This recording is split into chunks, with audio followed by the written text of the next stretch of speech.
Shavua Tov, Gute Woche. I am Rafael Rabinovich, and Bezrat Hashem, I'm going to tell story number 188 of the Shivchei Baal Shem Tov, the oldest source of Baal Shem Tov stories ever published. Tonight's story, okay, it's a little long, a little complicated. I think I'm going to put explanations for this story elsewhere, probably in the Patreon. And even though the story is long, it's not exactly conclusive. We will see in a couple of weeks from now, Bezrat Hashem, the second part of the story in which it tells us how things developed. The title of the story is haBaal Shem Tov Dirzovtzes Bekehilas Slusk, the Baal Shem Tov and the Dirzovtzes of the community of Slusk. What is Dirzovtzes? Okay, so a parenthesis. Sorry about the explanations. In the 300 years ago, in the society in Poland, there were the local noblemen who were landowners, the poets, and under him he had these administrators who did all the handling work of managing the properties and collecting the rents and the taxes and overseeing the whole situation. The upper class of those management class were called the Dirzovtzes. It's a Yiddish word that comes from Polish, and there were some Jews who were involved in that work, as it's mentioned in this story. So about who they are and all the other details is such a long story. I will put it in a different place, probably in Patreon. I told you what the results were. Let's go to the story. Shamati, I heard from the Rav of our Kehila, the Rav of our community, meaning Rav Gedalia of Linitz, is the source of the story, that when the Baal Shem Tov was with the Dirzovtzes, I already explained what the Dirzovtzes are, in the community of Slusk, their names were Rav Shmuel and Rav Gedalia. This is the name of these two brothers that were the Dirzovtzes of the community of Slusk. The wife of Rav Shmuel was Tovele, and she insisted that her husband should call for Rav Yisrael Baal Shem Tov to come. They were building a set of palaces, I guess a palace with many rooms or sections, and it was going to have a huge wall around. They were living like aristocrats, and the wife was afraid to go and live in them, in this new palace.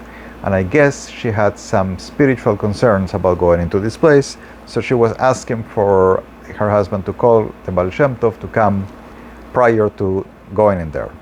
So they sent for him, he came to them, and she wanted to prepare a meal to welcome the Baal Shem Tov.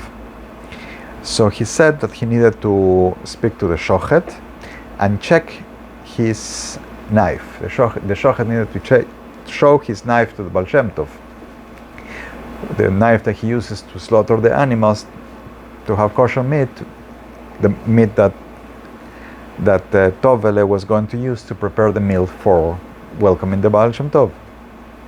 So the people of the town were quite upset, and the Baal Shem Tov was questioning the Shoichet to ask to see his knife in such a community, but they couldn't do anything because the most influential, wealthy woman in town, Tovele, was ordered for it to happen. The Baal Shem Tov says, she says, he has to come, he has to show his knife, so it's done.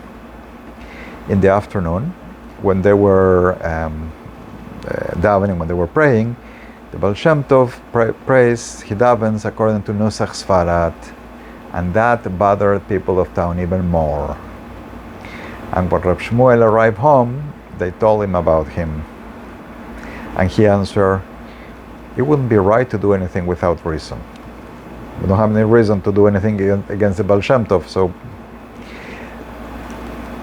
also in the afternoon, he took him to the new buildings, to the new thing he was building.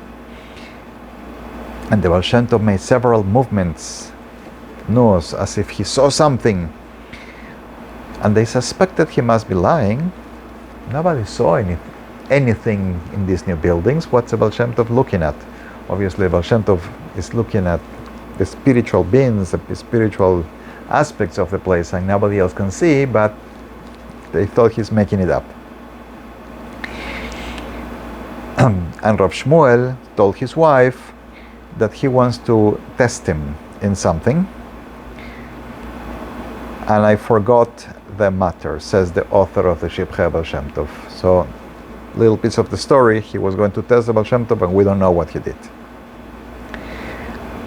Then the Baal Shem Tov heard in the Achsania, in the inn where he was lodging, in the manuscript of this story, the original manuscript of Shivchei Baal Shem Tov, says that he was told by the owner of the inn, by the innkeeper. But without that detail, seems like he received this message as a Ruach HaKodesh, as a kind of a prophetic message. The Baal Shem Tov sees that Rav Shmuel and his wife are talking privately in bed, and he gets what's going on. So the Baal Shem Tov sent his aide, his servant, that he should go immediately, and told him, don't even worry about the guards that are in the door. Just go. So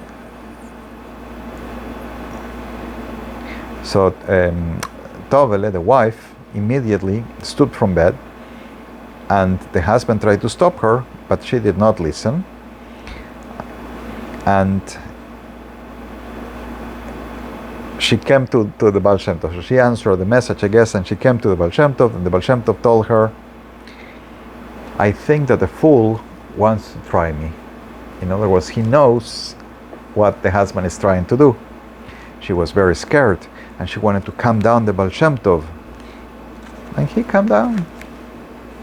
Like he told her, I see it, I know. Don't think I don't know what's going on. She came back home and told her husband that the Baal Shem Tov knew he was trying to test him. And immediately he became important in the eyes of Rav Shmuel. In other words, he realizes that Baal Shem Tov is not somebody you play with. He can see things. Next day, she made a meal for him, for the Baal Shem Tov, and the Baal Shem Tov spoke with Rav Shmuel about the path, the way to get to Eretz HaKodesh, to the Holy Land. He wanted to go there by land. And the Baal Shem Tov asked him how much would it cost. Or he asked the Baal Shem Tov how much would it cost. Rav Shmuel asked the Baal Shem Tov, and the Baal Shem Tov estimated it would be 60,000 coins. Rav Shmuel said, that's little for me. In other words, he was very wealthy, and 60,000 coins, the cost of the trip, he could pay no problem. He even said that he would send him money every year for his parnasa. And the Baal Shem Tov said that he was not worried about the parnasa, the sustenance.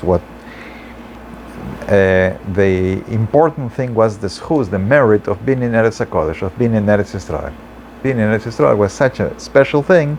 That's what the Baal Shem Tov wanted to accomplish.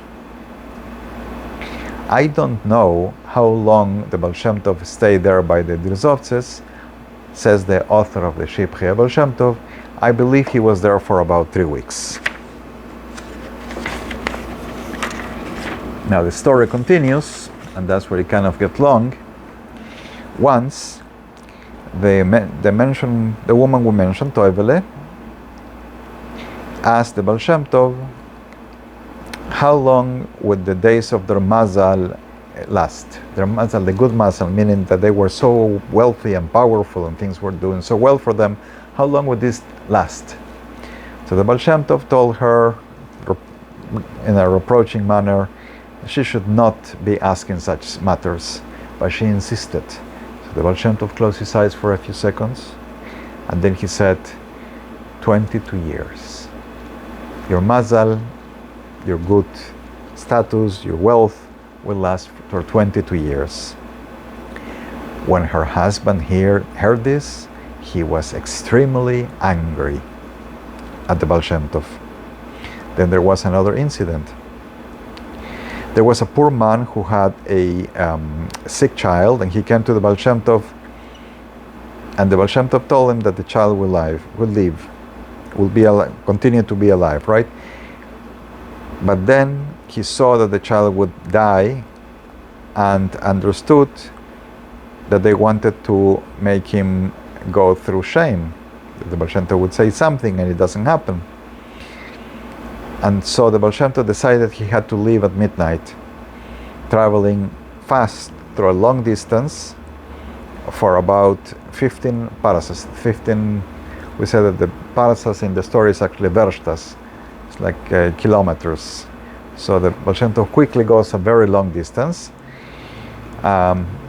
We've mentioned in other stories that Baal Shem Tov travels through kfitzas haderech, the abridgment of the way. He was very fast, very long distances, in a miraculous manner, until he left the territory to another kingdom, and they traveled from the city to and they arrived to another town, and they left that town, and they arrived at another town, and then inside the new town they went slowly the normal way, so they would see them traveling slowly, and when they leave this town, then immediately they appear at another town. They did again kfitzas haderech, the miraculous fast travel. And Rav Tzvi Sofer, traveling with the Baal Shem Tov, asked him what was this for, and the Baal Shem Tov didn't answer anything, because it is not proper to interrupt through a conversation. You shouldn't be talking while they're doing kfitzas haderech. He only pushed his hand away. The Baal Shem Tov pushed the Rav Tzvi Sofer's hand away. And I heard many times from the Rav of our community that you should not interrupt during kfitzas haderech. This is the Baal Shem Tov leaving the Dirzovtzes, leaving their place, their kingdom, and going very far away, very fast. When they cross another border, another international border, they stopped to rest, and then he wrote a letter, the Baal Shem Tov wrote a letter to Rav Shmuel, telling him, you should know for certain that I had created a plan that you would not be able to do anything to me. But I didn't want to do this to cause me problem elsewhere. If I do something to you, you're very important, I don't want something. So I thought the wiser thing, I'd rather just leave you. So that's why I left you. But nothing of what I said would fall by ground, meaning nothing will be lost. Indeed, in 22 years you will have a big fall because of your servant. Something related to the servant of this wealthy Jew will cause him in 22 years from that time to fall from grace and to lose his wealth and power. And then he signed Neum Israel Baal Shem Tov Evet Hashem. This a witness of this is Israel Baal Shem Tov, the servant of Hashem, the servant of God. And he sent the letter through a special messenger. Rav Shmuel was very angry, and he felt ashamed to show this letter to other people. He only showed the other inhabitants of the town the signature of the Baal Shem Tov, and he told them, have you ever seen somebody signing like this? And did the Baal Shem Tov sign this to make me angry? And I think so. That's what it seems to me.